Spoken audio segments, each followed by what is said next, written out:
Isang S-rank barrier na bura sa isang iglap. At isang top hunter nilamon na parang wala lang. At ngayon, ang buong Japan unti-unting binubura ng mga higante. Pero ang tanong, handa na ba si Jinwoo sa laban na kahit S-rank hindi kinaya? Nabasag ang barrier ni Yuri Orlov. Sa isang iglap, ang kanyang kumpiyansa ay tuluyang naglaho. At doon, tuluyan nang nabigo ang raid. Lumipat ang eksena kay Song Jinwoo. Nagsalita si Jinho na, "Kuya, failed ang raid." At sa sandaling iyon, makikita sa mukha ni Jinwoo ang lungkot at pag-aalala. Hindi siya nagsalita, ngunit malinaw na iintindihan niya kung gaano kalala ang nangyayari. Lumipat ang eksena sa ama ni Jinho. Dahan-dahan itong nagmulat ng kanyang mga mata. Parang nakatulog na naman ako Gaano katagal ako nakatulog? Sumagot ang kanyang tauhan na, 23 hours and 46 minutes na po kayong tulog. Handa na po sana namin kayong dalhin sa ospital kung hindi pa kayo nagising, tulad po ng inyong inuutos. At sandaling natahimik ang silid. At muling nagsalita ang tauhan nito na, "Una sa lahat, may dalawang bagay akong kailangang ipaalam po sa inyo. Una, may isang pasyente na nagkamalay na mula sa eternal slumber." Napatingin ang ama ni Jinho. "Ha? May nagising mula sa eternal slumber?" Sumagot ang kanyang tauhan na, "Opo, ang pasyenteng iyon ay ang ina ni Hunter Song Jinwoo." Nanlaki ang kanyang mga mata at sa kanyang isipan, napasabi siya na, "Ibig sabihin, may kakayahan si Jinwoo na gamutin ang eternal slumber? Sige, ano ay kalawang bagay?" At sa sandaling iyon, binuksan ng kanyang tauhan ang pinto. Ang young lady ay naririto. Pumasok ang isang babae at agad itong nagsalita na, "Simula kailan ka pa naging ganyan?" At ito nga si Jinhee, yung kapatid ni Jinho. At lumipat na ang eksena sa Japan. Doon ay tuluyan nang nagaganap ang dungeon break. Ipinakita si Yuri Orlov at sa isang iglap, dinakma siya ng isang higante. At walang kahirap-hirap, inihagi siya nito diretso sa bunganga ng higanting halimaw. Nilamon siya ng ganong kadali. Tinapos ng higante ang buhay ni Yuri Orlov. At doon kitang-kita ang tunay na lakas ng mga higante. Kasabay nito umatake ang mga tangke. Sumabog ang mga bala. Umandar ang lahat ng mga sandata ng Japan. Ngunit walang epekto at nagsalita si Sugimoto. "Walang silbi ang mga armas na yan laban sa mga halimaw. Ano pang hinihintay ninyo? Sumugod na kayo, wasakin nyo sila." Isa-isang kumilos ang mga S-rank hunters ng Japan. Umatake ang isang S-rank hunter at sinabi nito na, "Hindi ito mababasa ang galaw ko kung bubulagin ko ito." Habang naghahanda siya ng atake, biglang kumilos ang higante. At sa isang iglap, mabilis nitong winasiwas ang kanyang sandata. Nagulat ang hunter at napasabi na, "Paano naging ganito kabilis ang kilos ng higanteng ito? Hindi ito kapani-paniwala." At lumipat ang eksena sa himpapawid. Isang helicopter ng media ang umiikot sa lugar. At sinabi ng reporter na, "Kasalukuyan kaming nagre-report dito sa Tokyo. Isang napakasamang tanawin kahit mula sa ganitong kalayuan ay kitang-kita ang pagkawasak. Para itong impyerno." At lumipat ang eksena kay Song Jinwoo. Tahimik siyang nanonood ng telebisyon at nasasaksihan niya ang nangyayaring dungeon break sa Japan. Patuloy ang live broadcast. Ang buong bansa nakatutok ngayon sa mga hunters. Umaasa na mapipigilan nila ang sakunang ito. At sa isip ni Jinwoo, napasabi siya na kung magpapatuloy ito, katulad ng nangyari sa Jeju Island, maaaring malagay sa panganib ang buong Asya. Kailangan kong kumilos agad. At biglang may sumigaw na, "Huwag kang umalis! Kuya, huwag kang umalis!" Ipinakita si Jin-ah. At sinabi naman ni Jinwoo na, "Anong ibig mong sabihin?" At sumagot si Jin-ah na, "Aalis ka na naman." Sandaling napaisip si Jinwoo at bigla siyang tumayo at sinabi na, Hindi ako aalis. Sobra akong napagod itong mga nakarang araw, kaya magpapahinga muna ako." At sabay sinabi niya na, "Huwag kang mag-alala." At lumipat ang eksena sa isang parke. Nakaupo si Jinwoo at malalim ang iniisip. At sabay tinawag niya si Beru. At agad itong sumagot na, Opo, aking hari. Aking Panginoon. At sinabi ni Jinwoo na, nanonood ka na naman ng drama, imbis na bantayan mo si Jin no? Halata naman. At tinanong niya si Beru na, kamusta si Jin At sinabi ni Beru na, wala naman pong kakaiba sa kilos niya, Panginoon. At sa isip ni Jinwoo napasabi siya na, siguro nagkaroon siya ng trauma. Hindi niya ako kailanman pinigilan. Maliban nung unang raid ko 4 na taon na ang nakalipas. At tumayo siya at nagpatuloy sa paglalakad. Anong dapat kong gawin? At biglang may humintong sasakyan sa kanyang tabi. Isinama siya sa isang opisina. At pagdating doon napasabi siya na, ano ang pakay niyo sa akin? Ipinakita ang kanyang kausap, si Yoo Myung-han, ang ama ni Jinho. Nagsalita ito na, kinagagala kitang makilala, Hunter Song Jinwoo. Ako si Yoo Myung-han ng Eugene Construction. Bigla itong nag-abot ng isang tseke. Hindi ako isang tao naniniwala na kayang bilhin ng pera ang lahat. Lalo na kung ang kaharap ko ay isang S-rank hunter na tulad mo. Kaya sana tanggapin mo ito bilang tanda ng aking sinseridad. At sa isip ni Jinwoo napasabi siya na, kung ano man ang sasabihin niya, siguradong lihim ito. Hindi ito simpleng alok lamang. At sumagot siya na, ano ang gusto mong makuha mula sa akin? At diretsong sumagot si Yoo Myung-han, may sakit ako. Kapareho na sakit ng iyong ina. Nagulat at nanlaki ang mga mata ni Jinwoo. Alam ba ito ni Jinho? At sumagot si Yoo Myung-han na, maliban sa aking doktor, 3 tao lamang nakakaalam. Ako, ang aking asawa at ang aking sekretarya. At sinabi ni Jinwoo na, ibig sabihin pang-4 na ako? At sumagot ang tatay ni Jinho na, oo, at habang naghahanap ako ng lunas kung saan-saan, natagpuan ko ang nag-iisang tao sa mundong ito. Na siyang nag-iisang tao na gumaling mula sa sakit na ito. Hindi ko iniisip na nagkataon lang na ang pasyente ay ang iyong ina. Ang gusto ko lang mula sa iyo ang katotohanan. Kung tutulungan mo ako, hindi ko malilimutan ang kabutihang gagawin mo. Seryoso ang mukha ni Song Jinwoo. At sa kanyang isipan napasabi siya na, ngayon, kailangan kong pumili. At lumipat ang eksena sa Japan. Patuloy ang dungeon break.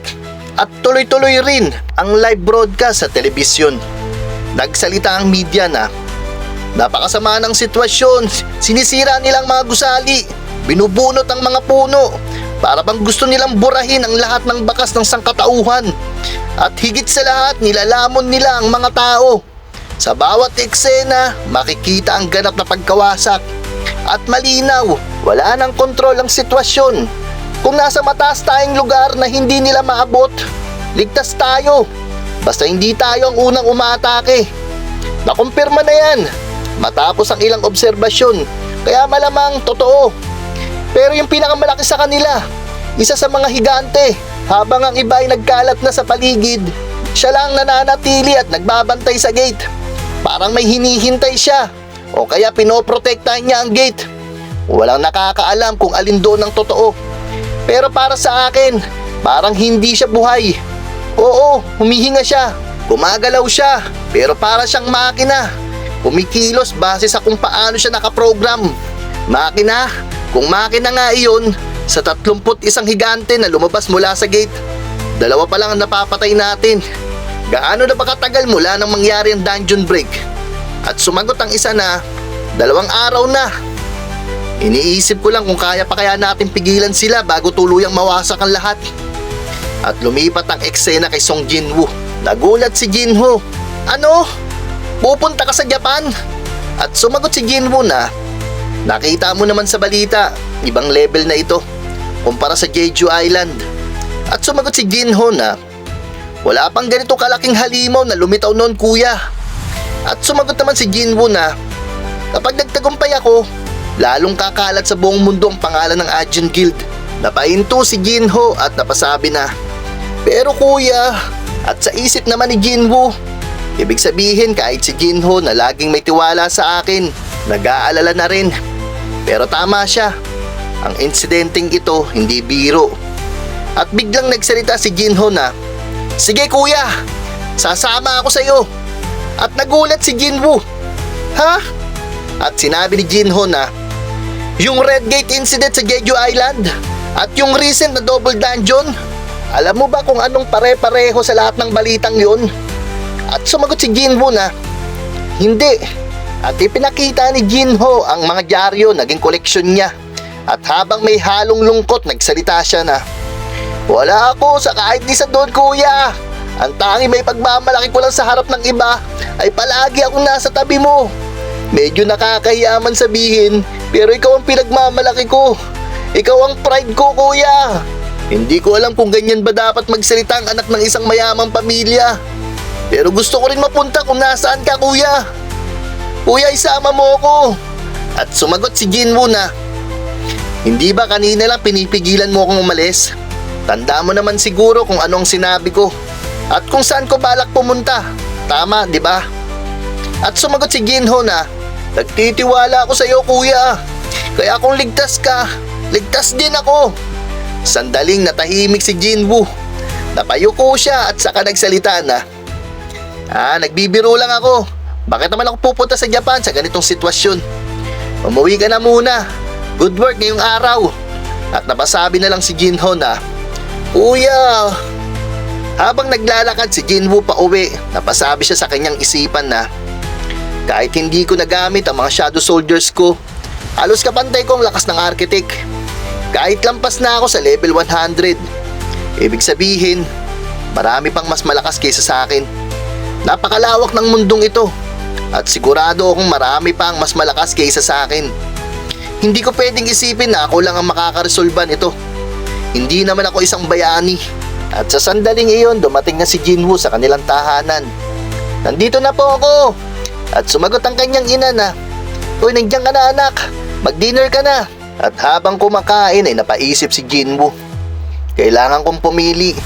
At bigla niyang tinanong ang kanyang ina na kamusta si Jin ah? Sumagot ang kanyang ina na sabi niya wala siyang ganang kumain.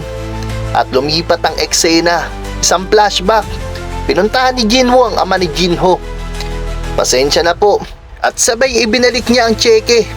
Sa kasamang palad, wala po akong may tutulong sa inyo. Nagulat ang ama ni Jinho. At napasabi ito na kung ganun, paano gumaling ang iyong ina, Hunter Song Jinwoo? Sumagot si Jinwoo na sir, kung alam ko lang po kung paano at gusto ko itong pagkakitaan, bakit ko pa ito itatago?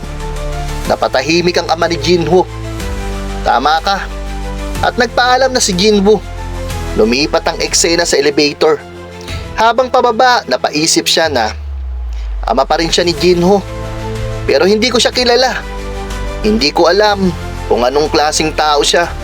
Kung totoo bang may sakit siya o may iba siyang balak. Limitado lang ang holy water of life, kaya kailangan kong maging maingat kung paano ko ito gagamitin. At muling lumipat ang eksena sa pagkainan. Napasabi si Jinwoo na matindi ang alok niya, pero hindi ako natukso. Kung dumating ang oras na kailangan kong pumili, pipili ako. At tumayo siya, maalis na ako. At sa kanyang isipan, marami pa ring mas malakas kaysa sa kanya. Pero hanggat patuloy akong lumalakas, kailangan kong harapin ang mga laban para mas maging malakas pa. At sumagot ang kanyang ina na ang tatay mo rin kahit kumakain, tatakbo agad kapag may sunog. Ihahanda ko ang magamit mo pagkatapos mong kumain. At lumipat ang eksena kay Jin Ah. Nasa loob siya ng kanyang kwarto. Tahimik, nagmumukmok, nalulungkot. Malinaw, hindi pa rin nawawala ang trauma niya mula sa nangyaring insidente. Kumatok si Jinwoo. Jin Ah, tulog ka na ba? At sumagot siya na, oo. Sinabi ni Jinwoo na, mag-usap tayo. At sumagot si Jin Ah na, kailangan kong matulog. Ngunit pumasok na si Jinwoo. Umupo siya sa tabi nito at sinabi na, paano ko ba sisimulan? Alam mo, munti ka na ako mamatay kamakailan lang. At bigla siyang natigilan. Hindi yun ang ibig ko sabihin. Sa totoo lang, lagi naman akong nasa panganib. Pero sa pagkakataong iyon, ramdam ko talaga na mamamatay na ako.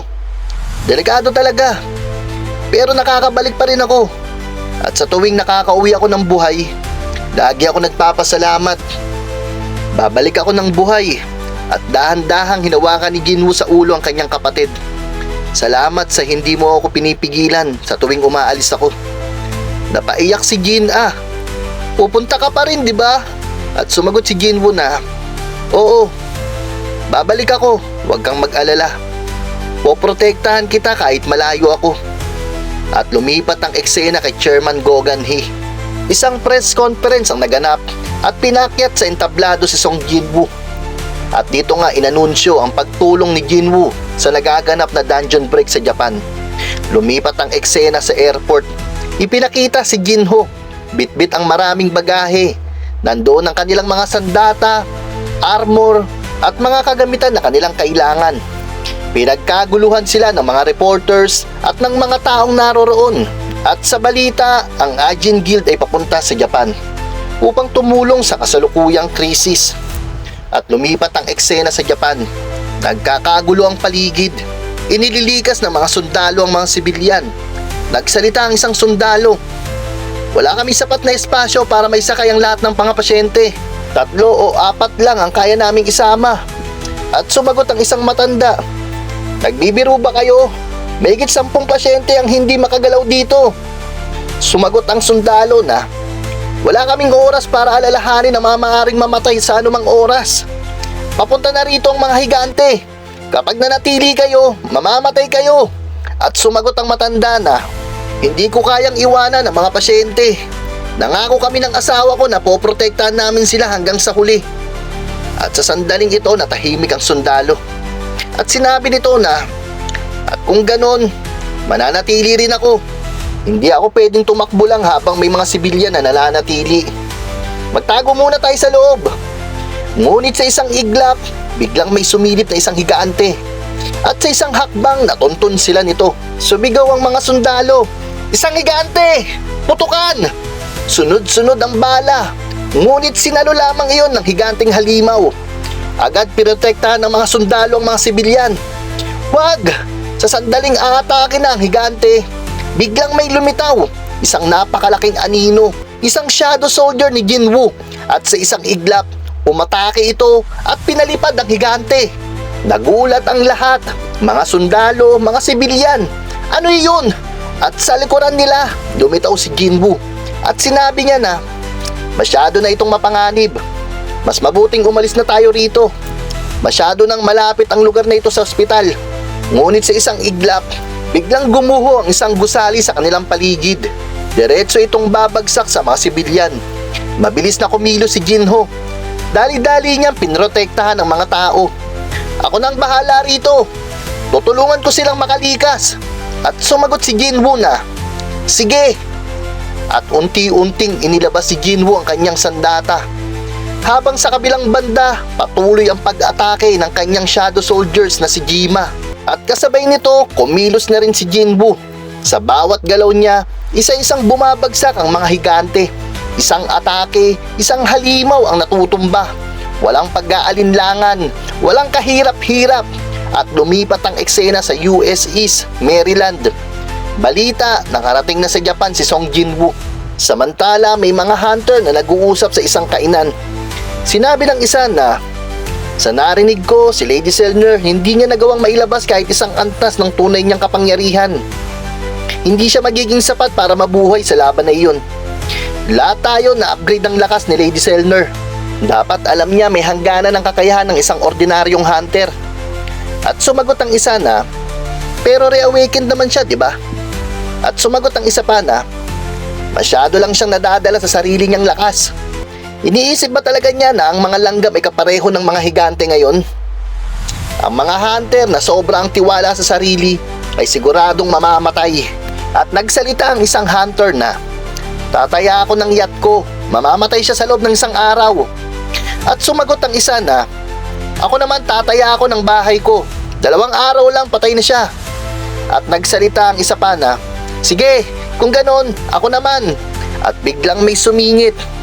Sigurado ba kayo dyan? Natahimik ang lahat. At nagsalita ito na, tataya ako ang buong scavenger guild building ko na mabubuhay siya. At saka, sa halip na magpustahan kayo, mag-focus kayo sa estrang gate na lumitaw sa side natin. Bukas na ang dungeon break. Iniisip ko nga, ilan kaya sa atin ang mabubuhay? Sa isip ng isang hunter, napasabi ito na lagi na lang siyang nakakasira ng mood. At nagsalita si Thomas Andre na mas mukhang masaya pa kung sa Japan ako makikipaglaro. Pero ayos lang, sigurado ako magiging exciting din ito bukas.